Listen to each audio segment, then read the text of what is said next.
Si Ferdinand Marcos Sr. ay naglingkod bilang Pangulo ng Pilipinas mula Disyembre 30, 1965 hanggang Pebrero 25, 1986 na nagbigay sa kanya ng 20 taon at 2 buwan sa posisyon. Ferdinand E. Marcos of Batak, province of Ilocos Norte, having been elected and proclaimed as President of the Philippines, do hereby solemnly swear that I will faithfully and conscientiously fulfill the duties of President of the Philippines. Ako, Ferdinand E. Marcos ng Batak, lalawigan ng Ilocos Norte, ay nihalal at itinanghal na Pangulo ng Pilipinas. Ferdinand E. Marcos ay taimtim na sumusumpa na tutuparin ko ng buong katapatan at mabuting pag-iisip ang mga tungkulin ko bilang Pangulo ng Pilipinas. Si Ferdinand Marcos rin ay nagkaroon ng maraming proyekto noong siya ay Pangulo ng Pilipinas. Ilan na rito ang NLEX, Philippine Heart Center, Philippine National Bank at ang National Irrigation Administration. At nagsimula ang pamumuno ni Marcos na tumagal ng 14 na taon. Inanunsyo ni Marcos ang martial law noong Setyembre 23, 1972. As of the 21st of this month, I signed Proclamation number 1081, placing the entire Philippines under martial law. Ito ay isang sistema ng patakaran na nagkakaroon lamang ng bisa kapag militar na ang nagkokontrol sa pamamahala ng katarungan. Noong 1972, matapos ideklara ni former President Ferdinand Marcos ang martial law, agad niyang ipinasara ang ilang public utility company gaya na lamang ng Meralco, PLDT, Philippine Airlines, Nawasa at iba pa. Ipinasara niya rin ang 400 media outlets kasama na ang radio stations, newspapers, publications at ABS-CBN.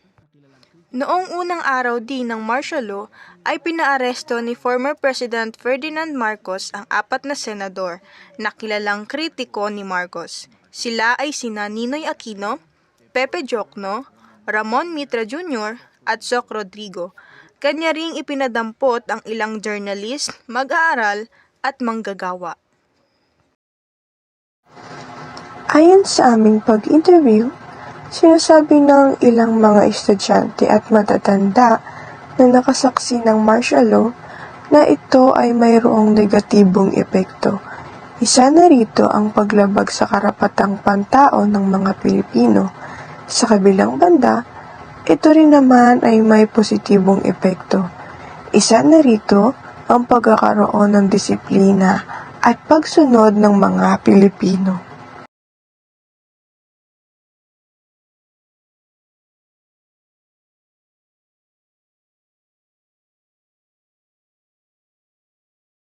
Sa iyong palagay, sapat na ba ang hustisya na ibigay sa mga biktima ng karapatang pantao noong martial law at ba? So, sa aking palagay po is hindi. So, hindi pa siya sapat dahil marami ang naagrabyadong tao ng panahon ng martial law. At the same time, hindi pa sapat kasi sa sobrang dami nga ng mga tao na yon, hindi naman lahat sila nakilala talaga, lalong-lalo na ng gobyerno. And, ayan, yung mga pagsasuffer, yung mga sakit, mga hirap na dinanas nila is hindi naman talaga mabibigyan ng justice yon. And, sa panahon kasi din natin ngayon, di ba? Masyado na tayong nakafocus minsan sa ng government, and kapag yung mga tao once na napabango na yung pangalan ng isang tao, kumbaga nakakalimutan nila yung mga maling ginawa. And ayun lang. Tapos hindi rin naman nababayaran kasi ng kahit na gaano kadami or kalaking pera yung moralidad, yung dignidad ng isang tao, lalo na kung sobra yung trauma na dinulot nung panahon ng martial law dun sa kanila. Salamat. Bilang Pilipino, bakit mahalagang malaman natin ang buhay noong panahon na iyon? Napakahalagang malaman natin kung ano yung mga nangyari noon as a Filipino, since sa pamamagitan noon parang malalaman natin kung ano yung mga tama at mali. Makakapag-isip tayo ng mga gagawin nating bagay para makapag-ambag tayo sa pagbabagong mararanasan ng bansa. Okay. Sunod naman po, sa iyong palagay, karapat-dapat ba ang sinapit ng mga Pilipino noong panahon ng martial law? Hindi.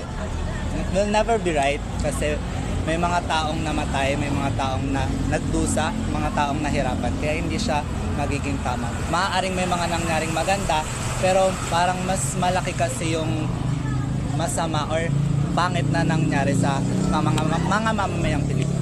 Okay, maraming salamat. Kung ikaw ang nasa kalagayan ng mga mamamayan ng martial law, ano ang iyong hakbang na gagawin upang mapigilan ang pang-aabuso ng mga militar sa kanilang otoridad? Para sa akin po, syempre makikibaka din ako. Kasi sa panahon na yon, kailangan din natin ng seguridad, lalo na sa mga kababayan natin. Syempre, kailangan din natin tumulong sa kanila. Kailangan makaisa tayo bilang Pilipino. Sang-ayon ka ba na ibalik ang martial law sa panahon ngayon? Bakit? Siguro sa akin hindi na, kasi maraming mga pangyayari na naganap doon na kung mangyayari siya ngayon is mas lalong gugulo yung Pilipinas, lalo na marami din tayong mga problemang pinagdadaanan, lalo na sa mga pangangailangan ng mga Pilipino. Okay, maraming salamat. Kung ikaw ang nasa kalagayan ng mga mamamayan ng martial law, anong iyong hakbang na gagawin upang mapigilan ang pang-aabuso ng mga militar sa kanilang otoridad? Siguro ako pa nagagawin ko ay magkaroon ng sariling military defense para mas maalagaan nila yung sarili nila. Sige pa. Susunod naman po is, may mga pagbabago ba sa ating bansa nung natapos ang martial law? Maraming pagbabago bukod sa kultura, pati na rin ng pamumuhay ng bawat Pilipino, tulad ng sarili nilang pagkakaroon ng tatag na sarili at confidence. Okay, maraming salamat. Sa iyong sariling pananaw, saang sitwasyon maaaring gamitin ang pag-declare ng martial law at bakit? Sa tingin ko, para yung panahon na para mag-declare ng martial law para sa yung parang World War, para mas onti yung civilian na mapapahamak o mas malalaman nila yung lugar na pupunta nila para tulungan. Sige. Sa iyong palagay, ano ang posibleng dahilan ni former President Ferdinand Marcos upang gawin ang martial law?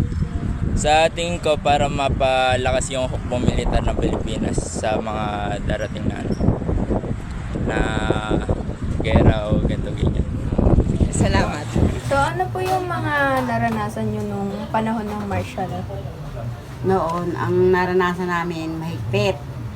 Tapos, di ka pwedeng magsalita ng laban sa gobyerno. Ang mga tao, tahimik lang.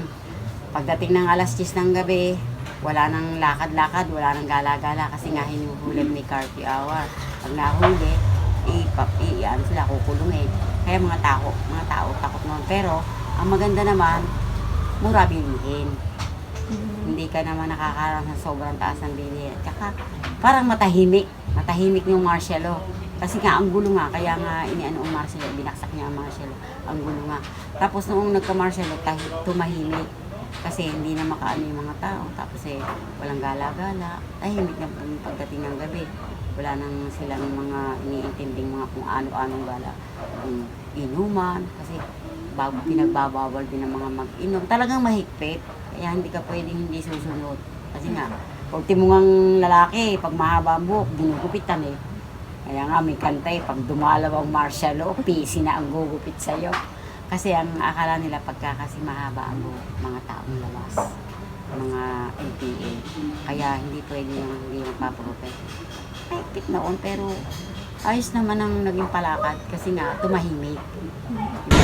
Maaari niyo po bang ikwento ang mga naranasan niyo noong panahon ng martial law? Ay, maaring kung ito yan mga anak. Ang aking may kikwento sa martial law ay may maganda at may di maganda. Unang-una kung ikwento, anong gusto niyo, maganda o yung di maganda? Maganda po. Ang maganda sa martial law, yung mga bata nagiging maganda yung kanilang pagtulog dahil may curfew hour. Hindi sila nagtatambay sa gabi dahil may martial law. Huliin sila. At yung pangit naman, ang hindi maganda ay yung mga negosyante, hindi sila nakakaalis ng maaga, yun ang di maganda. Dahil may oras ng pag-alis, may oras ng paglabas. Halimbawa, yung curfew hour magsisimula ng alas 5 hanggang alas 5 ng umaga. Kaya yung mga negosyante natatalo sila. Hindi sila maagang makalis. Pero yung pinakamaganda, yung mga bata natutulog ng maaga. At sila ay umuwi rin ng maaga para lahat ng mga pamilya nila magkasalo-salo silang kakain.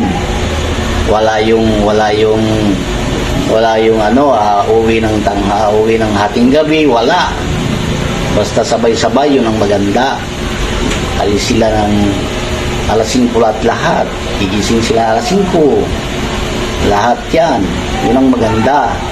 Tsaka ng martial law, mayroon ding yung di maganda o maabuso yung mga military. Yung mga kanilang kalaban ay kanilang ginuhuli, ginagawa ng kasalanan dahil kaaway nga nila, nagamit nila yung martial law. Yun ang pangit. Anong opinion niyo sa mga nangyari? Ang opinion ko sa nangyari ay okay rin, maganda rin, at mayroon ding hindi maganda. Yun lang opinion ko. May magandang nangyari at may di magandang nangyari din. Kaya mas maganda yung baguhin na yung wala ng martial law. Yun ang pinakamaganda. Dahil sa kalupitan ng mga Marcos, nagpasya ang mga taong bayan na lusubin at patalsikin ang mga Marcos.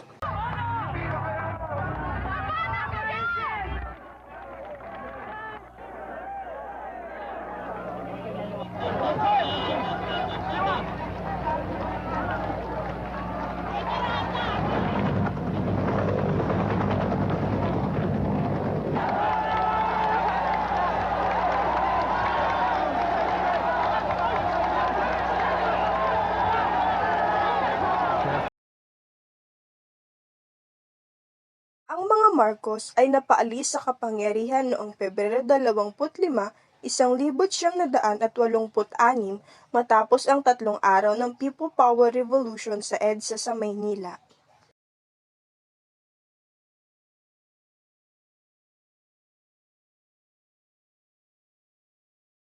Sa pagkatalo ni Marcos, muling naibalik ang demokrasya sa Pilipinas at naging unang babaeng presidente si Corazon Aquino.